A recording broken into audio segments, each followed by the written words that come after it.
감사합니다. 민수기 전에 하다가 중간에 멈췄었는데 민수기를 실패의 책이라고 부르거든요. 그래, 실패한 자리까지는 좀 가야 될 것 같아서 민수기 14장까지 지금 오늘이 10장이니까 한 5장이죠. 그 실패한 자리까지 가서 그 실패하는 이야기를 보고 또 마치도록 하겠습니다. 오늘 민수기 10장인데요. 이렇게 보면 하나도 이상한 게 없어요.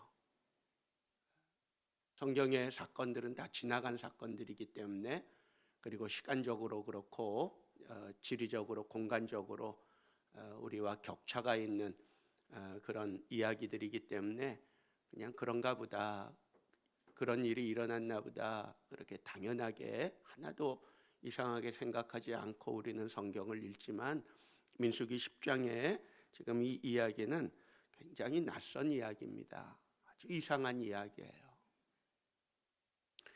민수기 1장부터 9장까지 20살 이상의 싸움에 나갈 이스라엘 남자들을 계수합니다. 일종의 군대를 조직하는 거죠. 그 군대 조직하는 이야기가 1장에서 9장까지 진행이 돼요. 그 중에 뭐 레위인 이야기도 있고, 또 초태생 이야기도 있고, 또 나실인 이야기도 있고, 또 뭐 등등 여러 가지 이야기가 섞여 있지만 결국은 군대 얘기예요. 20살 이상으로 싸움에 나갈 만한 자들을 계수하고 그들이 어떻게 행진할지, 또 진을 치고 머물 때는 어떤 방식으로 진을 치고 어느 자리에 위치할지, 이런 것들을 다 얘기한 결국 군대 얘기입니다. 군대 조직하는 이야기였어요. 그리고 이제 10장으로 넘어오면 나팔을 만들려고 그래요. 은나팔 2개를 만들려고 그래요. 그리고 그 은나팔 만든 이야기, 은나팔에 대한 얘기가 1절부터 10절까지, 그리고 11절부터 16절까지는 이제 본격적인 행진이 시작되는 약속의 땅, 약속의 날을 향해 나아가는 이스라엘 백성들의 이야기입니다. 이상한 거 있어요? 이상한 거 못 느끼시죠? 안 느껴지죠? 네, 다 이상해요. 뭐가 이상할까? 자, 한 5가지 정도 이상한 낯선 점이 나오거든요. 이스라엘 백성들한테도 이상한 문제고, 특별히 이들을 인도하고 지도하는 모세한테는 더 낯설고 이상한 사건이에요. 뭐가 이상하냐? 첫째, 나팔을 만들라는 거예요. 왜 나팔을 만들려고 그래요? 나팔 만드는 거 이상해요? 안 이상해요? 안 이상하죠? 이상하게 느껴본 적 없죠? 나팔 왜 만들어요? 나팔 만든 거 이상하잖아요. 왜? 지금 이스라엘 백성들은 출애굽부터 여기 시내산에 오기까지 구름 기둥, 불 기둥을 따라왔어요. 그 앞에 말씀을 찾아보진 않겠지만 그 앞에 하나님의 구름 기둥, 불 기둥이 인도했다는 말이 있어요. 그 구름 기둥, 불 기둥 보면서 따라왔어요. 그러니까 앞으로 그 가나안 땅에 들어가는 것도 구름 기둥, 불 기둥이 인도할 거예요. 그거 따라가면 돼요. 실제로 구름 기둥, 불 기둥이 인도해 가요.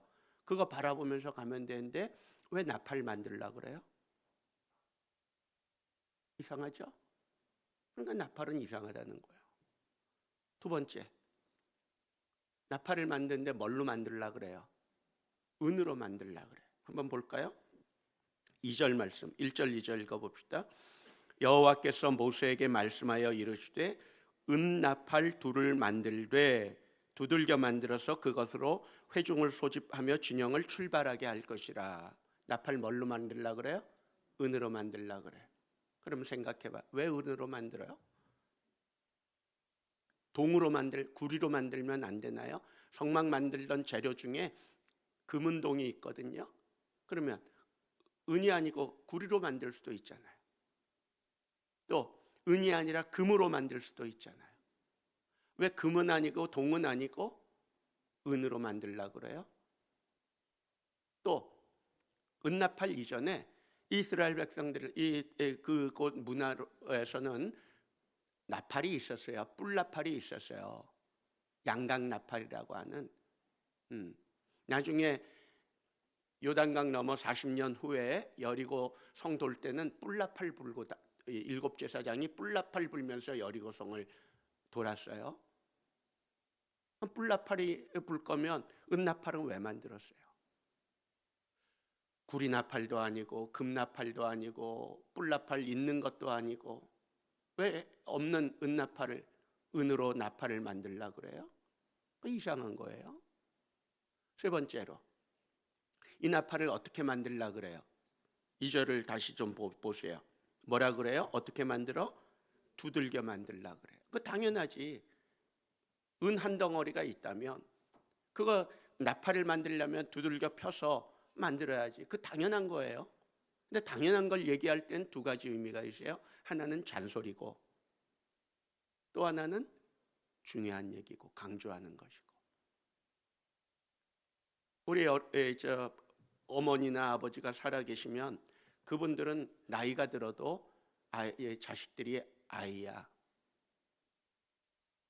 60이 넘어 70이 돼도 그 엄마 아버지 보기에는 그 자식은 애라. 그러니까 늘 하는 말이 뭐예요? 밖에 나갈 때마다 차 조심해라. 조심하라 그러죠. 그 유치원 다닐 때 하던 얘기를 나이 60, 70 됐는데도 아직도 그 말을 하고 있어. 왜 그래요? 그 잔소리예요? 중요해요. 엄마 마음에는 그게 중요한 거야. 다치면 안 되니까. 그러니까 늘 하던 말을, 당연한 말을 또 하는 건 잔소리 아니면 강조하는 거예요. 그러면 은나팔 한 덩어리 은으로 은을 만들 때 이 두들기는 건 당연한 거거든요. 펴야지 일단. 그러면 그 당연한 얘기를 하는 건 잔소리입니까? 중요하다는 얘기입니까? 야, 이거 중요한 얘기, 강조하는 거야. 또 은을 두들겨서 나팔을 만드는 과정, 그 공정이 두들기는 거, 두들기기만 하면 뚝딱하고 나팔이 돼요? 아니잖아. 그러니까 두들기고 또 그 과정이 공정이 있어. 나팔이 되기까지의 과정이. 근데 그 과정은 다 생략하고 그냥 두들기라는 말만 하고 있어요. 그건 뭐예요? 두들기는 게 강조가 되고 있는 거예요. 그러면 왜 두들기라는 말을 해? 그 안 해도 될 말을? 그 이상하잖아요. 자, 네 번째. 은나팔 몇 개 만들라 그래요? 몇 개? 2개. 왜 2개 만들어요? 하나만 만들지? 2개 만들라 그래. 3개, 4개 만들지? 혹시 불다가 은은 무르고 약하니까 부서질 수도 있고 정말 긴급할 때 불어야 되는데 못 불게 될지도 모르니까 예비로 한 3개, 4개 좀 만들어 놓지? 왜 2개 만들라 그래? 하나는 스페어가 아니야. 둘을 계속 부는 거야. 함께 부는 거죠. 그러니까 둘을 계속 써먹는 거거든요. 그러면 좀 여유 있게 몇 개 더 만들려고 그러지. 근데 왜 2개만 만들려고 그래? 이상한 거 아닙니까? 마지막으로 5번째 뭐예요? 이 은나팔은 누구만 불 수 있어요?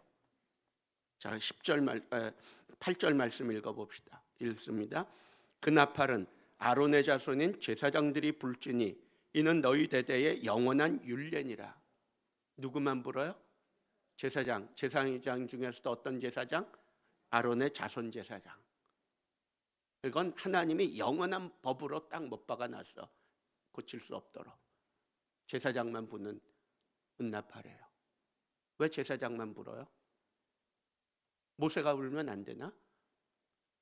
제사장들보다 더 악기 연주 실력, 이런 악기에 뛰어난 그런 백성이 있으면 그 사람들이 와서 불면 더 멋있게 불 수 있는데 왜 제사장들이 불어요? 왜 제사장들만 불게 해요? 자, 이 5가지가 우리가 깊게 생각하면 여기에 은나팔의 복음이 숨어 있어요. 정말 은나팔의 복음. 놀라운 복음이고요. 놀랍다 못해 정말 놀라운 걸 넘어 찬란한 복음이야. 은이 그냥 반짝반짝 빛나듯이 아주 찬란하고 정말 휘황찬란한, 눈이 멀 정도의 그런 아주 광채나는 복음이 은나팔 만들라는 이야기 속에서 지금 흘러나오고 있어요. 들리나요? 보이시나요? 자, 은나팔의 복음을 우리 한번 풀어가 봅시다. 첫 번째 질문이 뭐라 그랬어요? 왜 나팔 만드냐 이거죠. 왜 나팔 만들라 그래요? 얘기했어요. 구름 기둥 불 기둥이 있어.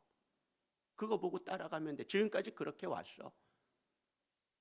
근데 왜 나팔을 만들라 이거냐 이거죠. 자, 나팔을 만들라 하는 여기에는 적어도 한 3가지 정도 하나님의 마음이 있어요. 그 하나님의 심정을 느끼도록 하세요. 첫 번째, 나팔을 만들라 하는 여기 이 안에는 하나님의 관점에서 보는 이스라엘 백성의 새로운 정체성을 부여하고 확인시켜 주시고 각성케 하는 거예요. 좀 말이 길어요. 하나님의 관점에서 보는 이스라엘 백성의 새로운 정체성, 그걸 부여해주고 그걸 확인시켜주고 그걸 깨우쳐주는 거예요. 이게 나팔 만들라는 첫 번째 나팔의 이유예요. 자, 그러면 이게 뭐냐 하면 하나님의 관점에서 보는 새로운 이스라엘의 정체성이에요. 뭐냐 하면 이스라엘이 왜 실패하죠? 원망 때문에 실패. 근데 원망은 눈의 문제라 그랬어요? 입의 문제라 그랬어요? 눈의 문제라 그랬어요. 지난 시간 그 마라 이야기, 원망은 눈의 문제예요. 하나님의 관점, 하나님의 눈으로 보는 데서 실패하기 때문에 원망이 나오는 거예요. 하나님의 눈으로 볼 줄 알아야 돼요. 온 세상을, 모든 일들을 하나님의 관점으로 보고 해석할 줄 알아야지 돼요. 그럼 실패하지 않아요. 하나님의 눈으로 세계를 볼 때 그걸 뭐라 그래요? 하나님의 세계관이라 그래요. 성경적 세계관, 하나님의 세계관이라 그러는 거예요. 하나님이 그거 틀렸다 그러면 틀린 거야. 아무리 인간이 길을 쓰고 그걸 옳다 할지라도 그건 틀린 거야. 하나님이 죄라 그러면 그건 죄예요. 그거 변명하지 마세요. 하나님의 세계관이 있어. 그 하나님의 세계를 보는, 세상을 보는 관점, 그 관점이 나의 관점과 일치돼야지, 그 일치돼 가는 과정이 신앙생활의 과정이에요. 우리가 예수를 처음 믿을 때는 하나님이 보는 것과 내가 보는 게 달라. 이 격차가 얼마나 큰지 몰라. 근데 신앙생활 하면서 점점 이 격차가 줄어들 때 이게 신앙이 성장한다는 게 그거예요. 근데 오랫동안 신앙생활을 해도 교회 안에서 평생 살아도 직분을 받아도 이 격차가 줄어지지 않는 사람이 있어요. 그 세계관에, 그러니까 계속 이 균열이 생기면서 하나님의 관점으로 보지를 못하는 거예요. 하나님의 관점으로 봐야 될 것 중에 가장 중요한 게 뭐예요? 자기를 하나님의 관점으로 볼 줄 알아야지. 자기 자신을 하나님의 관점으로, 자기가 살아온 인생, 앞으로 살아갈 인생, 그 모든 것들을 하나님의 눈으로, 하나님의 관점으로 볼 수 있을 때, 그게 하나님의 눈으로 볼 때 자기를 이제 보게 되는 거예요. 재밌는 글을 읽었어요. 어떤 그분이 지금 목사인지 전도사인지 모르겠는데 자기 옛날 얘기를 하는 거예요. 자기가 고등학교 때 그냥 그 대학생 뭐 이렇게 다 학교 끝나면 당구장 가서 살았대. 대학 출석도 그냥 자기가 꼭 들어가야 되는 수업은 가서 수업 들었지만, 그렇지 않은 건 대리 출석 시켜갖고 대강 뭐 출석 확인하고 그래갖고 대학 졸업도 겨우 했다는 거예요. 당구장에서 살았다는 거지. 근데 어쩌다가 자기가 이제 전도사가 되고 뭐 그러는데, 교회학교 맡아서 교육 전도사가 돼서 사역을 하는데, 그때 이제 아이들한 그 삐삐가 유행하니까 5천 원짜리 그 전화카드, 공중전화 카드를 나눠주면서 친구들 데려오면 또 준다 그러면서 뭐 그랬더니 아이들이 많이 오더래요. 아이들이 오더니 어느 날 보니까 이제 당구장 가서 이제 당구를 치더라는 거지. 그래 자기가 따라갔대. 전도사님이 당구장에 들어오니까 아이들이 정말 혼비백산하고 도망가려고 그러니까 전도사님이 그냥 치라고. 첫날은 그냥 구경만 했답니다. 두 번째 가서는 그 코치를 해줬대. 그 뒤에 그 의자가 있잖아요. 앉아서 코치를 해줬대. 발짝 딱 끼고 보면서. 그 다음에 세 번째 갔을 때 이제 서서 코치를 해주면서 자기가 직접 시범도 보여주고 자기 과거가 있으니까. 그렇게 하니까 아이들이 그냥 깜짝 놀라갖고 그때부터 이제 아이들이 전도사님 하면서 친구들을 데리고 오기 시작하는데 아주 그 교회 학교가 놀랍도록 부흥했다는 거예요. 그러면서 이 전도사님이 그러는 거라. 자기는 그 공부도 안 하고 당구만 치고 살았던 그 시간이 정말 부끄러운 과거였는데 하나님 그것도 쓰시더라. 그 불성실한 과거도 쓰시는데 자기가 성실했으면 하나님은 얼마나 더 자기를 아름답게 쓰셨을까 하는 그런 글을 쭉 남긴 걸 이제 읽어본 거예요.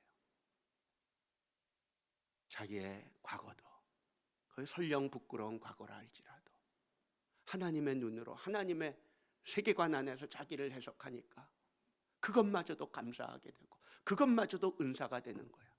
상처마저도 은사가 되는 거야. 이게 하나님의 관점이에요.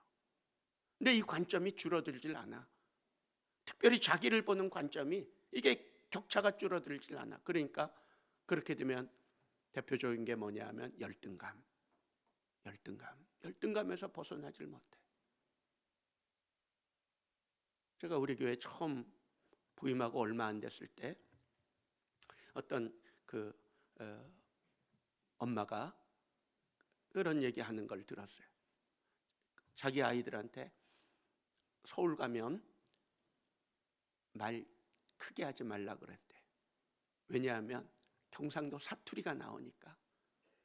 서울 가서 아이들한테 시골 촌놈 촌년들이라고 손가락질 당하고 놀림 당할까 봐 너희들은 서울 가면 조용히 얘기해라 그랬다는 거라. 여러분 그 경상도 사투리가 아이들이 하는 경상도 사투리가 얼마나 아름다운지 아세요?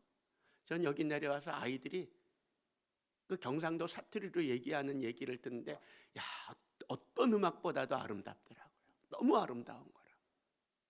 근데 이 경상도 사투리는 남자들이 큰 소리 내서 하면 이것처럼 무식한 소리가 없어. 그러니까 작게 얘기하세요. 경상도 사투리는. 응? 소곤소곤. 야, 난 그 아이들 그게 음악 소리처럼 들리더라. 근데 엄마는 자기들 아이들이 서울 가서 놀림 당할까봐 크게 얘기하지 마라. 이게 뭐예요? 이게 열등감이야. 이 사투리가 얼마나 아름다워요. 어떤 사람은 그 호남 방언으로 뭐 돈도 벌잖아요. 그 유튜브 하는 사람 한 이 여성 보니까 그 양반 말투가 호남 방언 같기도 하고 뭐 그런데 그게 이제 툭툭 나오는 거라. 근데 재밌어. 그 사투리가 얼마나 재밌어요. 근데 그걸 열등감으로 감추고 싶은 부끄러운 걸로. 그게 열등감이라는 거예요. 그거보다 더 나쁜 건 뭔지 아세요? 좌절감이야. 좌절. 우리 실패하는 사람이 어디 있어? 실패도 하고 고난도 겪고 그런데 그 실패와 고난을 해석할 해석 능력이 없어. 왜? 하나님의 관점이 없으니까. 얘기했잖아요. 당구장에서 살던 그 전도사님도 자기의 그 부끄러운 불성실했던 과거도 하나님이 쓰시더라 그러는데 그 좌절감에서 벗어나질 못하는 거예요. 이번에 지난 3월에 몽골 갔다 왔는데 몽골 훈련 다 마치고 마지막 날 저녁 시간에 그 교회 목사님하고 그 목사님의 누나 이분들은 굉장히 열정적이에요. 식사 대접을 할 테니까 저녁에 시간 좀 내달라. 그래서 같이 식당에 가서 한참 얘기했어요. 근데 그 목사님이 누나가 있고 남동생 목사님이 그런 얘기를 하더라고요. 자기가 이 3인조 교회를 알고 나서 좌절감과 이 패배의식에서 벗어날 수 있었다고 그러더라고요. 목사가 좌절감, 그 패배의식에 그 단에 서봐요. 거기서 무슨 설교가 나오겠어? 자기가 먹어보지 못한 음식을 어떻게 사람들한테 소개할 수 있고, 자기가 만나지 못한 하나님을, 자기가 체험하지 못한 하나님의 구원을 교인들한테 뭐라고 설명을 하겠어요? 근데 자기가 이 3인조 교회를 알고 나서부터 이 좌절감과 패배의식에서 벗어나는 걸 느낀대. 그리고 그 누나는 얼마나 열정적인지, 그 누나가 계속해서 매주일마다 그 교회 예배 드린 걸 저한테 계속 보내와요, 카톡으로. 얼마나 아름다운지 몰라요. 그 좌절감과 패배의식에서 벗어날 수 있는 게 뭐예요? 하나님의 관점으로 자기를 보니까. 그러니까 거기서 구원이 있고 자유가 있고 기쁨이 있고, 그러니까 교인들한테도 3인조 사역을 가르쳐 주려고 정말 애쓰고 있어요. 기회가 되면 한번 여러분에게도 한번 보여드릴게요. 그게 가능한 게 뭐예요? 하나님의 관점으로 자기를 보기 때문에 그래요. 자기의 미래도 지금은 더딘 것 같아 보이고, 지금은 어려운 것처럼 보여도 마침내 하나님께서 열어가실 그 미래를 바라보고 있으니까 인내할 수 있고 순종할 수 있는 것이고 따라갈 수 있는 것이고, 그게 하나님의 관점이라는 거예요. 하나님의 관점으로 하나님이 이스라엘 백성들에게 새로운 정체성을 부여해요. 그 정체성이 뭐예요? 군대라는 정체성이에요. 물어볼게요. 나팔 소리를 그냥 나팔 소리로 듣는 사람이 있고, 나팔 소리를 자기한테 말하는 음성과 메시지로 듣는 사람이 있어요. 제가 부산에서 군생활을 했는데 그 광안리에서 했어요. 지금은 다 발전해서 아파트 들어가고 그래서 그 부대가 없어졌지만, 그 주변에 민가들이 다 있는, 민가 속에 이제 부대가 있는 거라. 그럼 아침에 기상 나팔 소리가 울려, 스피커로 딴딴딴딴딴딴딴딴딴딴딴딴딴딴. 자, 그러면 이 기상 나팔 소리가 민가에도 다 들릴 거예요. 그 아침에 5시 50분 되면 이 기상 나팔 소리를 시끄러운 소음으로 듣는 사람이 있고 깨우는 소리로 듣는 사람이 있어요. 자, 시끄러운 소음으로 듣는 사람은 누구예요? 민간인이지, 민간인. 신호로 듣고 깨우는 소리로 듣는, 일어나야 된다, 이놈아 일어나. 세상에 눈 있는 것들은 다 일어났어.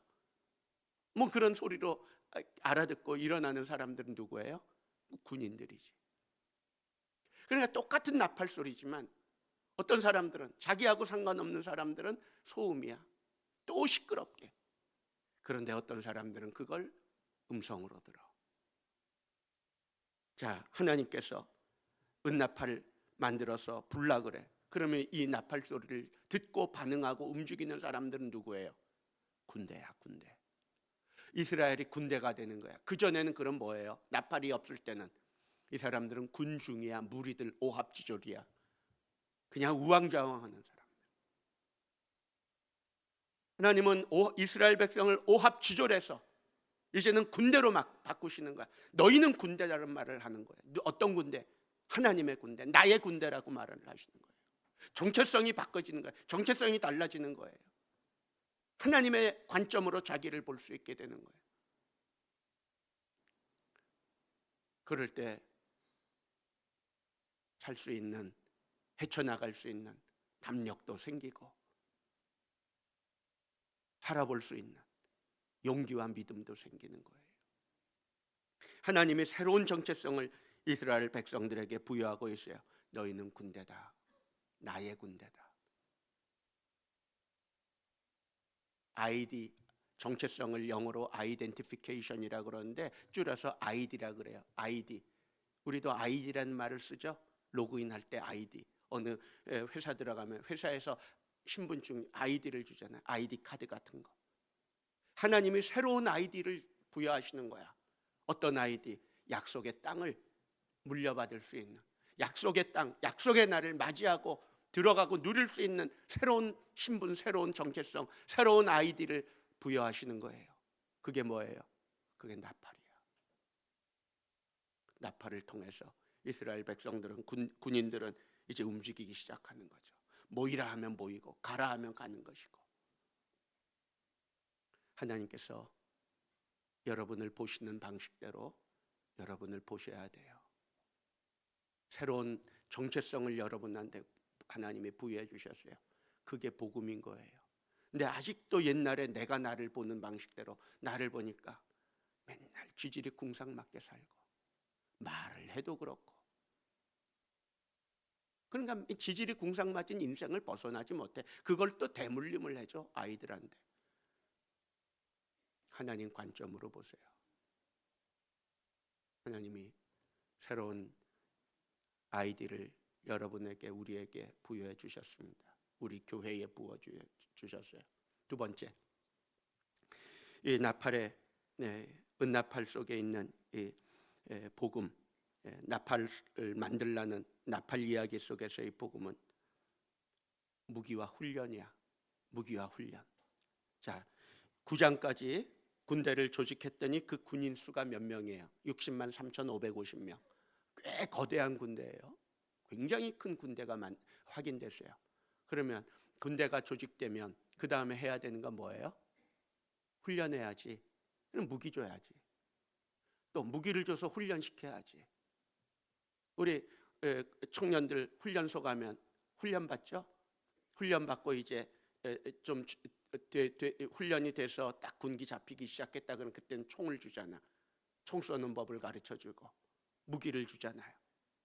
근데 이스라엘 백성들 9장까지 군대가 조직됐는데 무기 받았다는, 무기 줬다는 말, 무기 받았다는 말 있어요? 훈련했다는 말 있어요? 하나도 없어. 이게 무슨 군대야? 아직도 오합주졸이지. 변한 거 하나도 없어. 그런데 하나님은 군대라고 말하는 거야. 왜?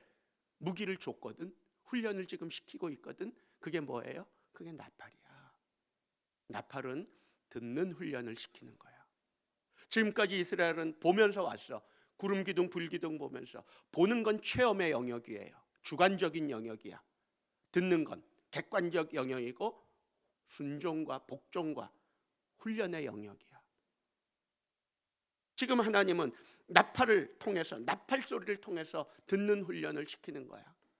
이 객관적인 훈련이에요. 주관적인 체험만 갖고, 보는 것만 갖고 신앙생활 하는 사람들은, 이 사람들 신앙 크지 않아요. 그리고 보는 것만 갖고 사는 사람들은 신앙생활도 크지 않을 뿐만 아니라 아주 교회에 시간이 갈수록 암적인 존재가 돼. 암적인 존재. 교회를 다 파괴해버려 이 사람들이. 아주 고집불통이라 안 들어. 들을 줄 알아야지. 듣는 훈련이 나팔을 통해서 하나님이 훈련시키는 거예요. 군대 전투력은 어디서 확인됩니까? 좋은 무기예요? 군대 군인 수 많으면 그래요? 그걸로 따지면 러시아하고 우크라이나 전쟁은 우크라이나는 벌써 망해도 망했어야지. 근데 우크라이나가, 그 작은 나라가 무기도 변변치 않은데 러시아하고 싸우면서 아직까지 버텨내고 있어요. 최강의 전투력은 어디서 나와요? 하나님의 군대의 전투력은 어디서 나와요? 그리고 최강이 아니라 이제 극강의 전투력, 그건 무기가 아니에요. 병거의 수, 군인의 수가 아니에요. 그것도 중요할 수 있겠지만 그것보다 더 중요한 건 복종이야. 명령의 절대 복종. 듣는 거죠. 듣는 거. 들을 줄 알아야지. 아직도 우리 이 나라는 계엄령 후유증으로 벗어나지 못하고 있는데, 계엄령이 잘했다 못했다 그건 둘째 문제고, 그건 계엄령을 발동한 사람을 문책할 문제고, 그 사람이 잘했으면 상 줄 것이고 못했다면 문책하면 되지만, 그 계엄령에 따라 움직인 군대는 잘못이 없잖아요. 안 그래요? 그게 그들이 왜 잘못이야? 대통령이 계엄령 발동해서 군대가 동원했는데, 그럼 그 장성이, 대통령의 그 명령이 잘 됐나 못 됐나를 따져서 따지기 시작하면 그게 군대예요. 그러면 장성이 그러고, 그러면 영관급은, 그 밑에 영관급들은 또 자기 장성의 명령이 맞나 틀리나 이거 따지고, 그러면 군인들마다 계급마다 그렇게 하기 시작하면 이게 군대입니까? 오합지졸이지. 대한민국은 군대 없어요. 지금 군대라는 이름은 있을지 몰라도 대한민국 군대 없습니다. 전쟁 나면 그냥 이 대한민국은 누구 말을 들을 거예요? 이런 식으로 군대가 돌아가고 있는데, 군대의 전투력은 무기도 아니에요. 좋은 무기 아무리 있으면 뭐예요? 해외 수출하는 그런 무기들 있으면 뭐예요? 명령을 안 듣는데, 말을 안 듣는데. 그러니까 들을 줄 알아야지. 듣는 것이 최강의 전투력, 극강의 전투력은 듣는 데서 나와요. 들을 줄 알아야지. 듣는 훈련 시키는 거야, 하나님은. 그러니까 나팔을 통해서 잘 들어야 됩니다. 하나님의 말씀도 잘 들어야 되고요. 이스라엘 백성들이 듣는 데서 실패해서 결국은 가나안 땅, 약속의 땅을 못 들어가는 거예요. 자, 세 번째는 이 나팔을 만들라 하는 것의 세 번째 나팔의 의미는 지휘 체계의 확립이야. 지휘관이 누구냐? 지휘권을 확인시켜 주는 거야. 다르게 말하면 위계 질서, 명령하는 자가 누구며 들어야 하는 자가 누군지. 군대는 어때요? 군대 조직은 위계 질서가 분명하죠. 상명하복이 분명하죠. 교회를 가리키는 몇 가지 이미지가 있어요. 학교 가르치니까. 둘째, 병원 치료하니까. 셋째, 군대. 자, 병 걸리고 부상당하고 상처 입어서 치료받는 것보다 더 좋은 건 뭐예요? 병들지 않는 거, 부상당하지 않는 거죠. 그러려면 어떻게 해야 돼요? 나가 싸워 이겨야지. 강한 군대가 되면 되잖아요. 최강의 군대, 극강의 군대가 되면 되잖아요. 그 최강, 극강의 군대는 뭐예요? 하나님의 말씀을 듣는 거예요. 그러니까 그 듣는 거를 위해서 하나님이 나팔을 만들려고 그랬고, 나팔을 통해서 지휘 체계를 확립시켜줘. 지금까지하고는 달라. 지금까지 9장까지, 출애굽 이후부터 9장까지 성경을 보면 계속해서 반복되는 아주 중요한 구절이 있어요. 근데 중요한데 우리 눈에 잘 안 들어와. 그게 뭐냐 하면 여호와께서 모세에게 명하신 대로, 여호와께서 모세에게 명하신 대로 행하였더라. 그러니까 성막이 섰고 십계명을 받았고 하나님과의 언약이 체결됐고, 또 레위기 넘어와서 레위기 제사제도가 성립이 되고, 그 말씀들 그 마디마디마다 다 똑같이 반복되는 말씀, 여호와께서 모세에게 명하신 대로. 오늘 말씀도 보여. 9장만 봐도, 10장 앞에 바로 9장만 봐도 23절 읽어봅시다. 곧 그들이 여호와의 명령을 따라 진을 치며 여호와의 명령을 따라 행진하고 또 모세를 통하여 이르신 여호와의 명령을 따라 여호와의 죽임을 지켰더라. 하나님이 계속해서 모세를 통해서 말씀하셨어. 모세를 통해서 명령하시고, 성막은 이렇게 세우라. 모세를 통해서 명령하시고, 제사는 제물을 이렇게 드려라. 그때마다 다 그렇게 했어. 근데 이제 군대 조직은, 이건 진짜 싸움이잖아요. 이건 이제 생사가 왔다 가는 거야. 이스라엘 나라가 지금 존폐가 걸린 사건이야. 여기서 지휘체계 하나님이 한 번 더 확인시켜 주는 거야. 그 사건이 나팔 만들라요. 왜? 자, 3절 4절 10장 3절 4절 읽어봅시다. 나팔 2개를 불 때에는 온 회중이 회막문 앞에 모여서 네개로 나올 것이요, 하나만 불 때에는 이스라엘의 천부장된 지휘관들이 모여서 네개로 나올 것이며 그랬어요.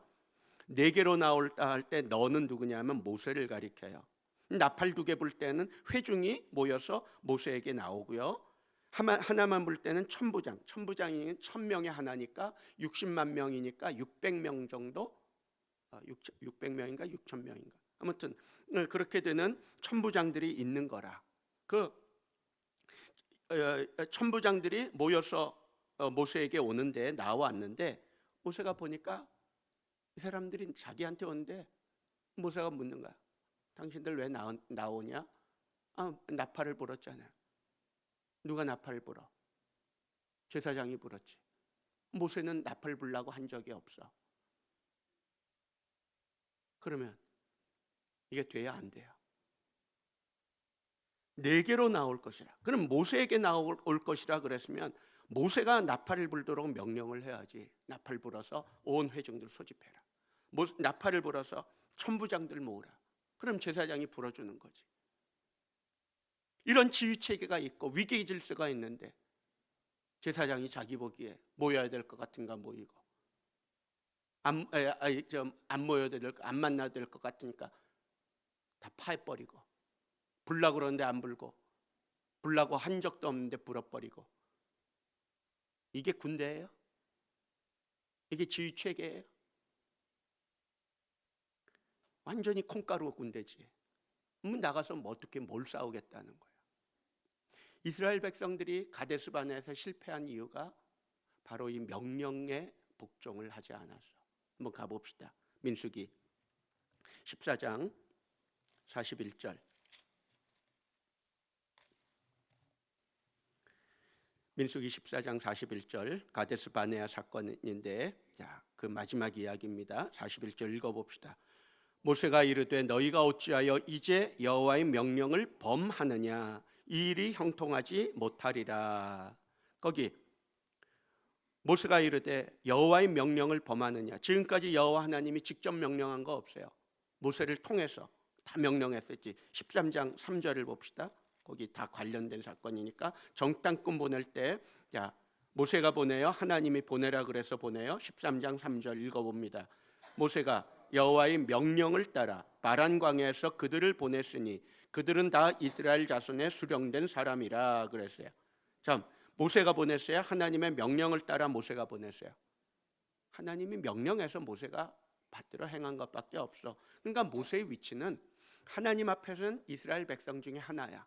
근데 이스라엘 백성들 앞에서는 하나님과 같은 존재야. 이게 모세의 포지션이에요. 그래 모세는 하나님으로 명령받고 보내라. 정탐꾼 보내서 땅 보고 오게 하라. 그래서 모세는 그렇게 보내서 시키고 그 정탐꾼들이 와서 이제 그 땅을 악평하고 불평하고 원망하고 하나님까지 이제 원망하는 거죠. 그러니까 하나님의 뚜껑이 열렸어. 이거 한 번 두 번도 아니고 그럼 너희들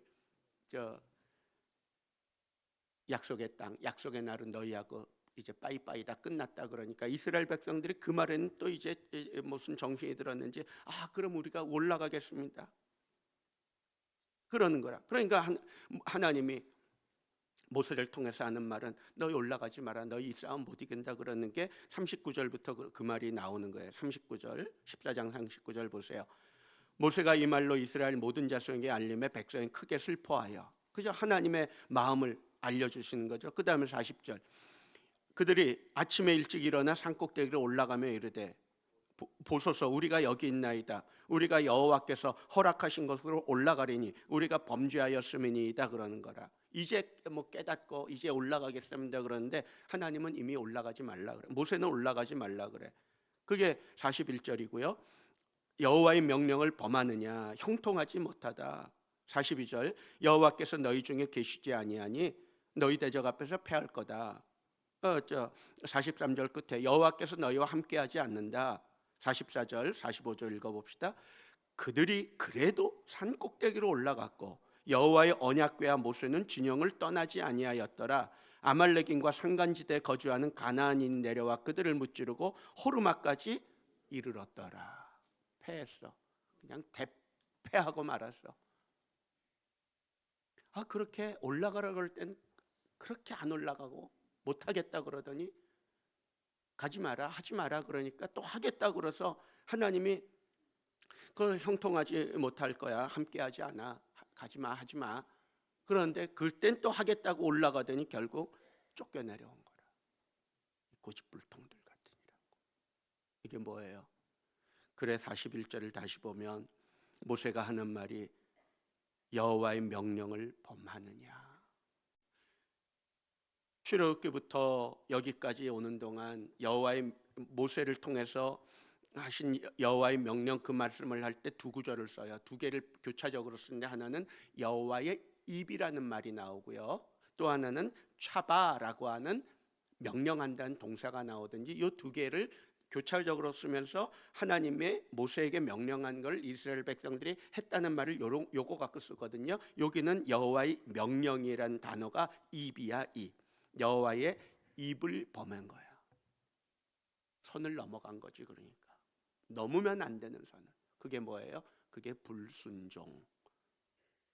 순종은 타이밍이 있어요. 지연된 정의는 정의가 아니라 그러대요. 순종도 지연된 순종은 순종이 아니야. 하지 말라 그래. 하라 그럴 땐 안 하고, 하지 말라 그럴 때 또 하겠다고 길을 쓰더니 결국 대패해서 쫓겨내려오는. 왜 그래요? 모세를 우습게 하는 거야. 하나님이 이스라엘 백성들을 지도하는데 지금까지 그랬고 앞으로도 그럴 건데 하나님은 모세를 통해서만 명령을 했어. 아무리 그들이 뛰어나도 심지어 16장 레위기 16장인가요? 그런데 보면은 고라와 다단 아비람 이 무리가 모세와 아론을 대적하며 들고 일어날 때 하나님이 그거 정리해 버리셨어. 하나님이 이스라엘이 군대가 되는 순간부터는 지휘 체계를 확실하게 정리하시는 거예요. 그러니까 듣는 것이 하나님은 듣는 자는 하나님이 형통하게 하세요. 41절도 보면 그 말을 거꾸로 읽으면 여호와의 명령을 범하느냐 형통하지 못하리라 그러는데 여호와의 명령을 들었다면 형통했겠지. 그죠? 이게 나팔 만들란 이유예요. 이제 나머지 두 번째가 뭐라 그랬죠? 왜 은나팔? 왜 은으로 만드냐? 왜 두들겨 만드냐? 왜 두 개만 만드냐? 왜 제사장에게 불라 하느냐? 제가 많은 힌트를 드렸으니까 여러분이 스스로 생각해 보세요. AI한테 물어보는 것도 괜찮아요. 물어보세요. 근데 AI한테는 복음은 안 나와. 이 정말 눈부실 정도의 이 찬란한 복음은 AI는 말을 못해. 그러나 한번 시도는 해보세요. 재미는 있을 거니까. 자, 여러분이 스스로 한번 기도하고 고민하면서 왜 그렇게 나팔을 만들라 하셨는지 복음을 만나시기 바랍니다. 기도합시다. 은혜로우신 아버지 하나님, 은나팔의 복음 그 찬란하고 우리의 눈이 부실 만큼 참으로 아름다운 영광의 복음을 우리로 알게 하시고 우리의 눈이 하나님의 눈으로 보게 하셔서 듣고 응답하는 중에 걸음걸음이 형통이 되게 해 주옵소서. 예수님의 이름으로 기도하옵나이다. 아멘.